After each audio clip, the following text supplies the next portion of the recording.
સુષ્માબેન પટેલ, જે એક્યુપ્રેશર અને નૈસર્ગિક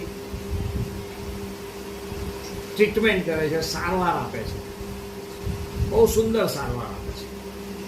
મને કમરમાં એક નસ દબાતી હતી, તો એમણે એમના જાદુઈ હાથથી અને એમનો જાદુઈ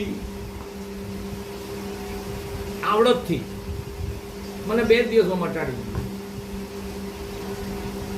એટલે સુષ્માબેન સારી સારવાર કરે છે, એમાં કોઈ શંકાને સ્થાન નથી. એટલે ઘણી વાર પેલું ખમણની એક જાહેરાત આવતી હતી જૂના જમાનામાં કે હવાને દવા કરતા વધે ફલાણાના ખમણ. એવી જ રીતે ઇન્જેક્શન પાટાપિંડી કરતા આ સુષ્માબેનના જાદુઈ હાથમાં સાચે જ દવા છે.